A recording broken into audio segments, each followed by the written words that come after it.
I was born in 1927. We lived in Czechoslovakia.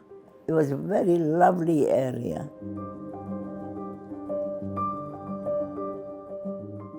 We had a mountain in town, and it was prominent from every side. You could see it. Every Shabbos, all the Jewish kids after lunch went up to the mountain. High in the mountains, it was about 300 meters high, and we could see the whole area and all the mountains, Carpathian mountains, and we used to go between in the ruins.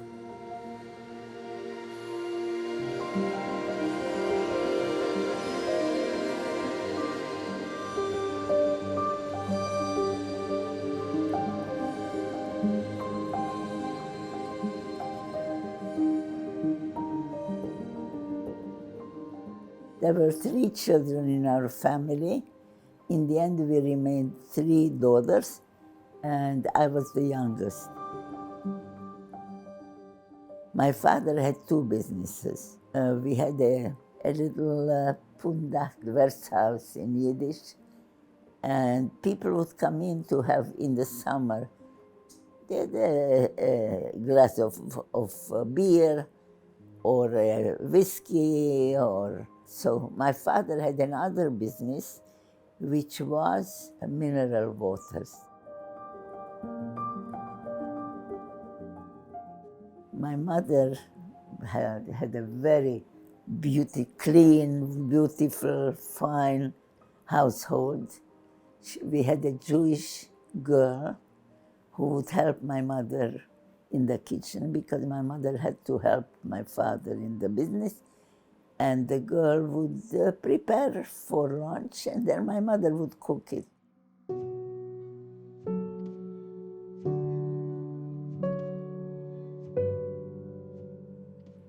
We went to Czech schools from kindergarten on.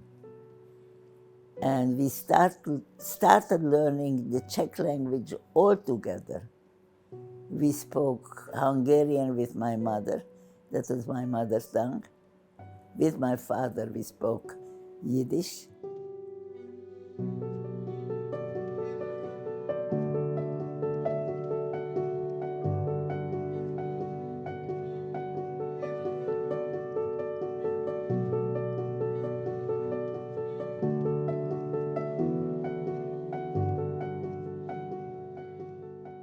We had a lovely Jewish community.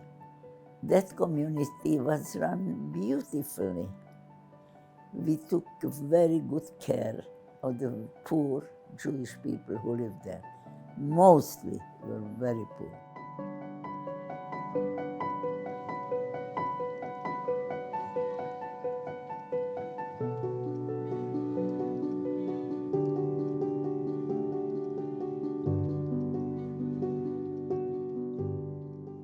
My parents read newspapers every day. They got the newspapers, Yiddish newspapers. And 1938, Hitler demanded a part of Czechoslovakia. Now, it was March 1939 when the Nazis marched into Czechia. They came in. Czechia was settled down by the Nazis, and Czechoslovakia fell apart. We were sitting in our houses, I remember, locked doors and windows. We didn't know what's going to happen to us. That was a big, serious change. And this was March 1939. We were all standing on the street watching the Hungarian army march in. And my father was crying with tears when he saw the Hungarians marching.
there was one unitary school for everybody. So one day I was sitting in the class. As I'm sitting there, somebody throws at me a piece of crumbled paper, throw it into my back. It fell down, I read it, I picked it up, and on it it says, "Death to the Jews."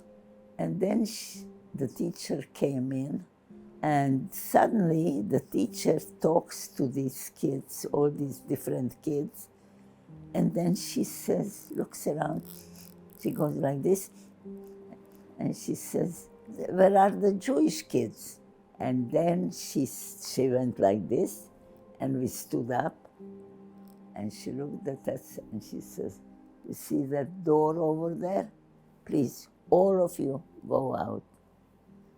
And while we are marching out, she doesn't forget to remind us, "And don't forget that from now on, the Jewish kids will not have any way of learning anything anymore."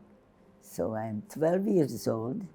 For 30 years from then on, I did not learn anything, nothing. Only whatever I learned until age 12. It was terrible.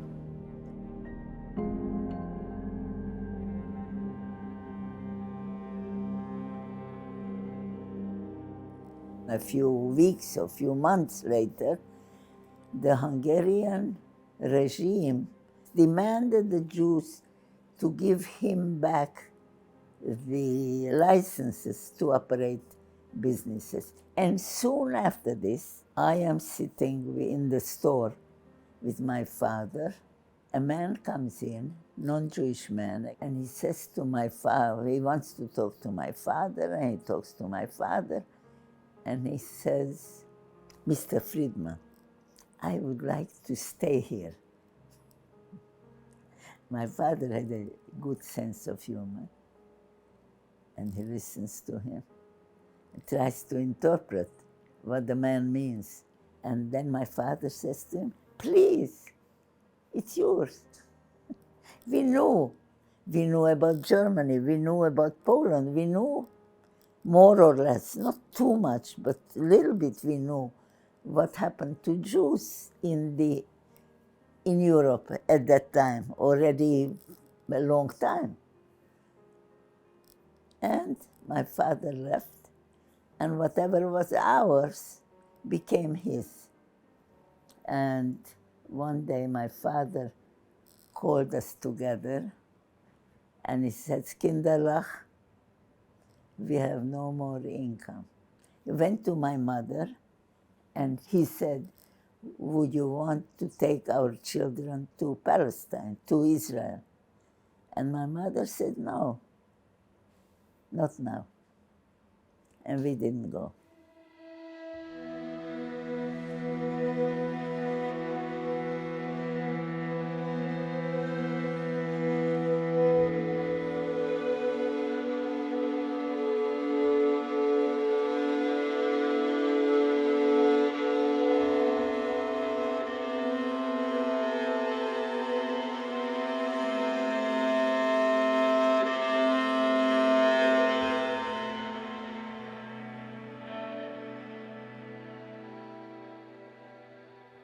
When the Germans came in, this is about 3 weeks before Pesach, and we are despondent. And my father sent a telegram to the girls, "Come home right away for Pesach." And they answer, "We are coming." And it's Erev Pesach. My mother is preparing for the Seder, and my father leaves for Shul to daven, to pray. And my mother says, "I'm very nervous, go find your father, because it's almost noon and he's not at home yet." And I run out and I start looking. I look in all the 3 shuls, and I don't see a person in the street. and I go through the 3 shoes that were locked. My father nowhere. I come back, but I didn't go into the house, and I stand in front of the house, and suddenly, hours later, somebody is entering the sidewalk, comes straight to me, and I don't identify the person. I cannot identify his face. No. But he's coming straight to me.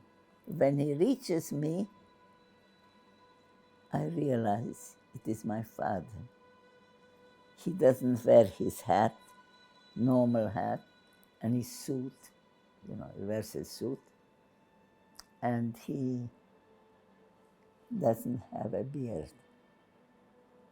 He doesn't wear the beard. He had his beard cut off, first time in his life. And it was very sad. It was, for me, it was so, so sad. And we're sitting in the kitchen. My mother is preparing for the Seder, and we look through the window to the entry to our backyard, and suddenly we see Alti coming. We didn't hear from her the whole time. And we run out. My father runs out first, and my mother and I, we run out towards her. My father throws himself in front of her feet, on his stomach, holds her legs like this, and he says, "Thank God that at least you are here."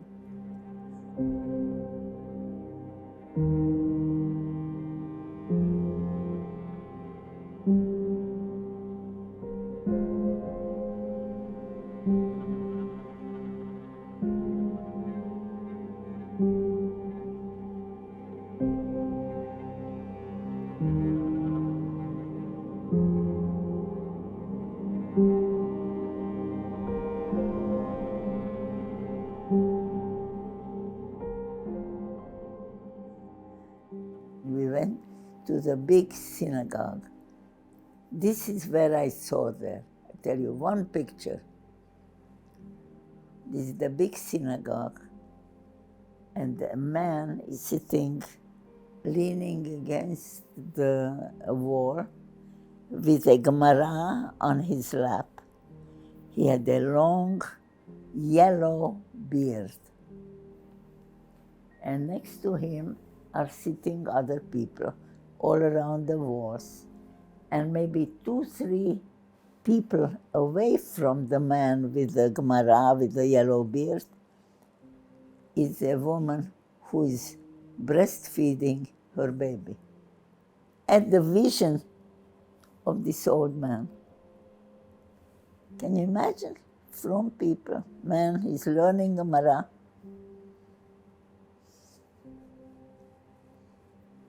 No toilets. They made a few holes in the backyard. I don't know whether anybody gave us food or anything, but we were there for 3 days.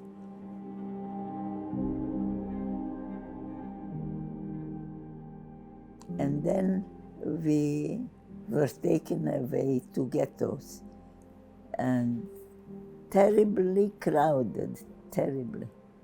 By this time I was 16, 17 years old. And then we were for 5 weeks in the ghetto. And one day we heard that ghetto number 1 was leaving. They left, and then ghetto number 2 went to the railway station, and then our turn came. We were the last ones.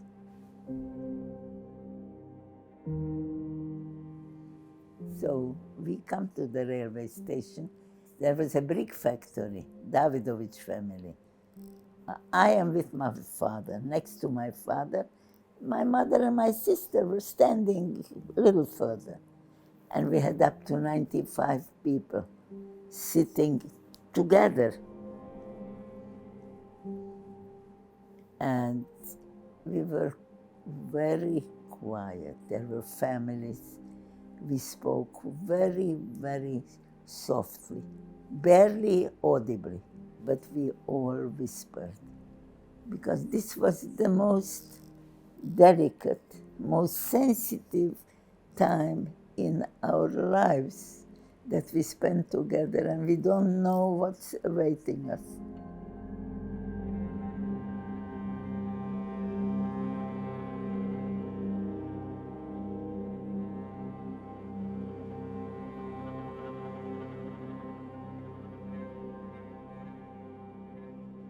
And so finally we arrived somewhere and we look through that window and we see a big sign on a wooden board which said Auschwitz-Birkenau.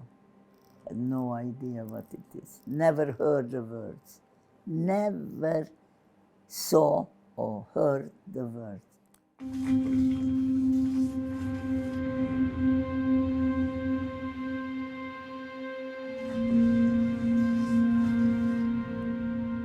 So the door opens, and in front of every wagon stand two men, Jewish prisoners, and they start shouting in German, in Yiddish, and in Polish. Schnell, jump down. We jump down, and then I see my mother and run out to my mother and my sister. And I'm very happy to see my mother and my sister. At the beginning of the train is a table, and there are about 7, 8 high-ranking SS there, and they go through, they see people coming out of the trains, look at them, and they say, you go this way, and you go this way, and you go this way, and you go this way. We are being taken to a shower.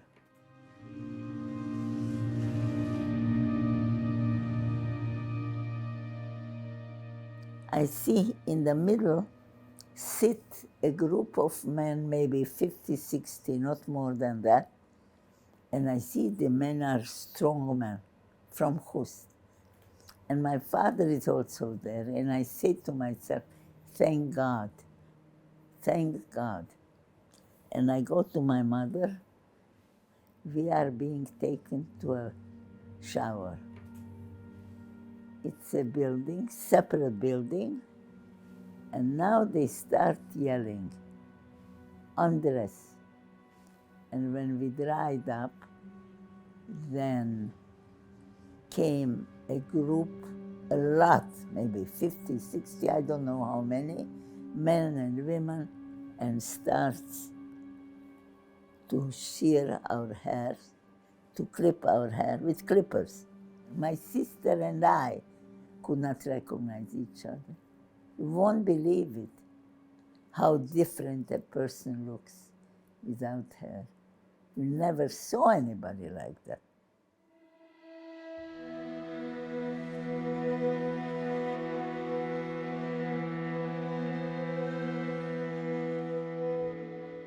We sleep in 3 boards. It's a plain wooden piece of wooden board, no pillow, no cover, and squeezed together among other women.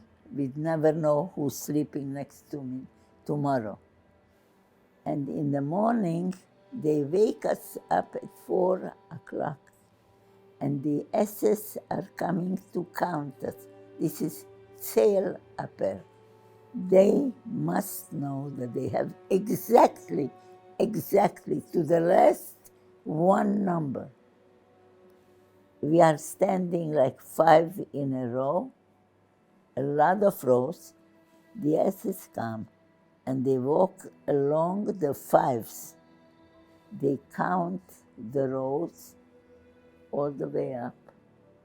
When they get to the top, and they march with their backs at the edge of the 5s, and they look at the faces of the girls. And when they look at the faces, they say to that girl over there, come here, stand over there and wait for me, okay? She's standing there. When they count down all the 1,200 faces, they go down and they call those girls and they take them to their death. Why? I don't know. My mother is 46 years old and she was never apprehended by an SS. This is a miracle. This was a big miracle because twice a day we have Zelappel and we are going crazy, my sister and I, that my mother will be intercepted. My mother stayed with us for 5 months.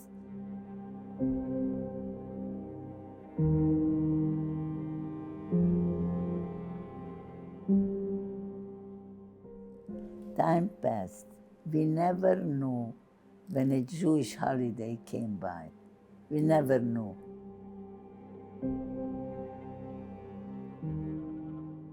Every morning, a group of men arrived in our camp. They were Jewish men with the striped uniforms. They came to fix things. And we go back to our barrack because we get our soup somewhere around 1 o'clock, I don't know, no time, of course. And we were going back into our barracks. And I go back and I remember there is a young girl, maybe as old as I, or maybe a year older or a year younger, I don't know, and she said, "Look what I got from the men." They gave me a machzor of Yom Kippur. And they said, tonight is Yom Kippur. We didn't know that. We were working. And she said, I'm going to read it to you.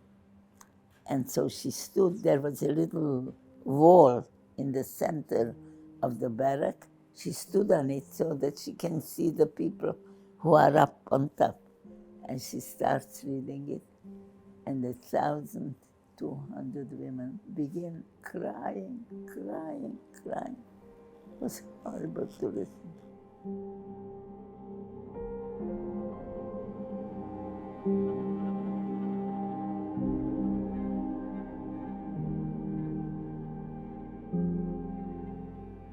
Isru Chag of Simchat Torah came, and an SS appeared and said, we are looking for 200 young women to take on a transport.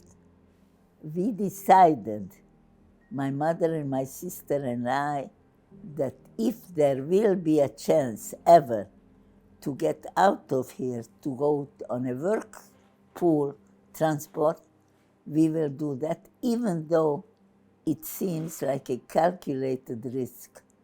And so when the day came, they said, right now, whoever is interested, line up on the street in fives.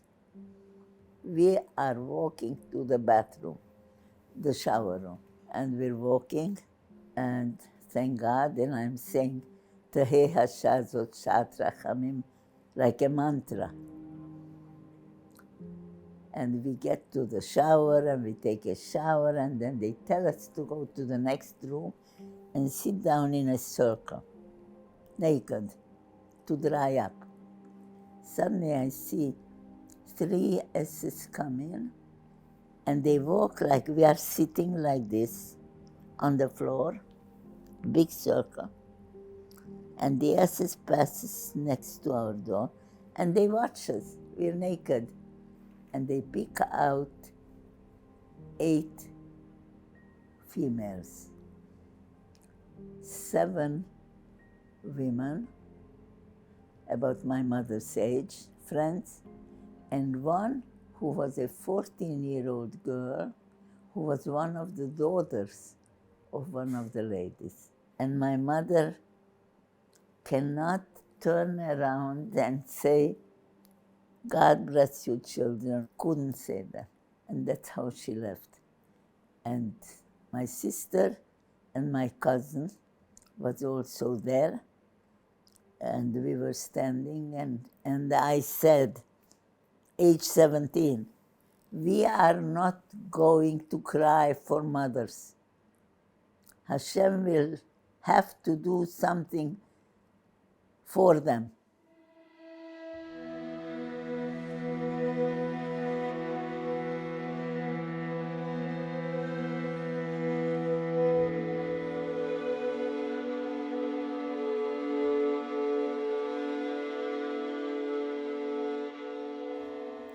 And we went to a labor camp for 7 months, where I concluded that night when we arrived, they made me go to work the whole night, and I said, we survived Auschwitz, but we will not survive Mittelsteine.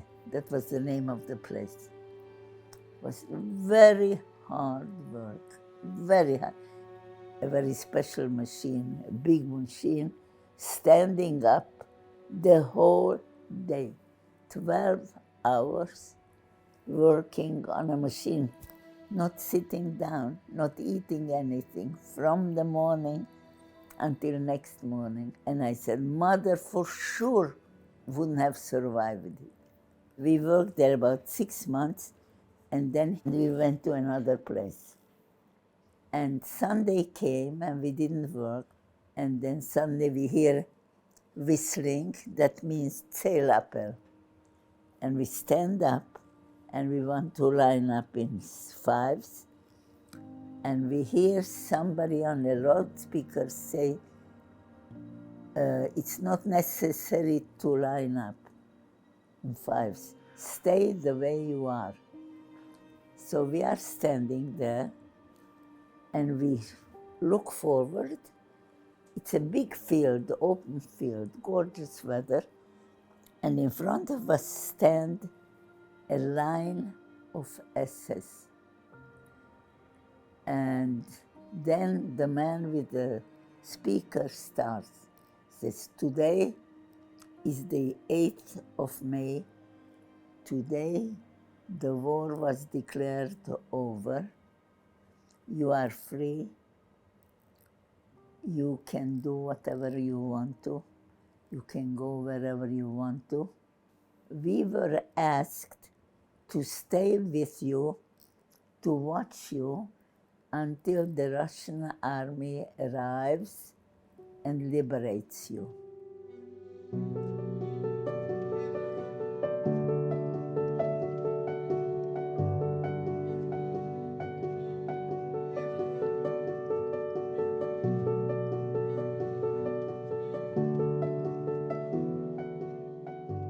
We went to Khust. My mother, she was standing on the step of the house, and she had in her hand a handmade cloth bag with cookies that she had prepared for the children when they'll come home. She knew we will be coming home, and of course she had to prepare for us things.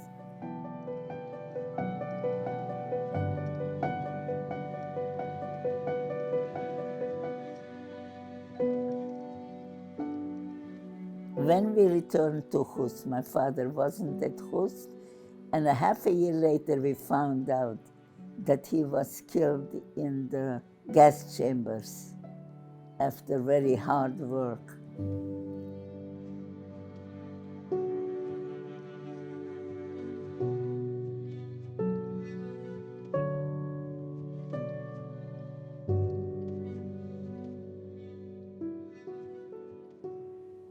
When we were in Khust, we were there for about a half a year.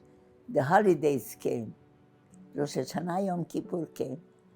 My mother and her 3 children did not have a place to stay for the Chagim. Can you imagine? The first Chagim after the Shoah, there was no place to stay. Couldn't go to shul, we couldn't sleep anywhere. There was no place. It was very, very, very sad. And we decided we are going to Germany, to the DP camps, because that's the only place we can live among Jews.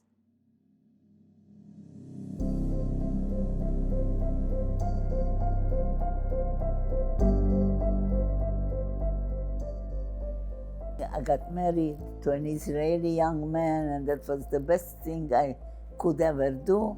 My husband's name was Sikovic. He was an engineer who studied in Technion, and we had 3 lovely children. When the little one was 3 years old, Zevi, he was taken to a cheder in New York, in Brooklyn, and I brought him to his cheder, and from then on I went straight to Brooklyn College, and I said I would like to start college, where I didn't even finish elementary school. But I had taken a high school examination, equivalency examination, and I passed it, and they took me, and I went straight to a doctorate. I came on Aliyah to Israel, and because my children were already here on Aliyah, and they were very happy, and they made me very happy, and my father very happy. He was watching, and all our children and grandchildren and great-grandchildren are living today in Israel, happily, and I.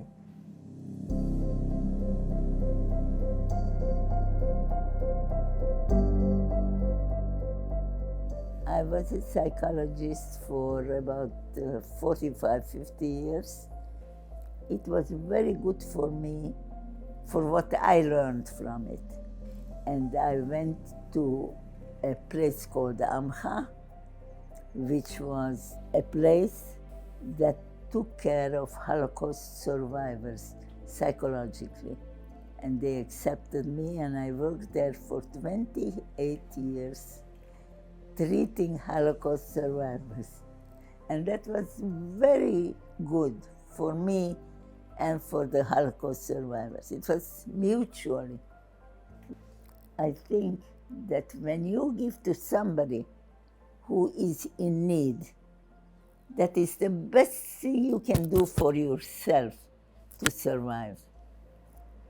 There's always somebody to give to.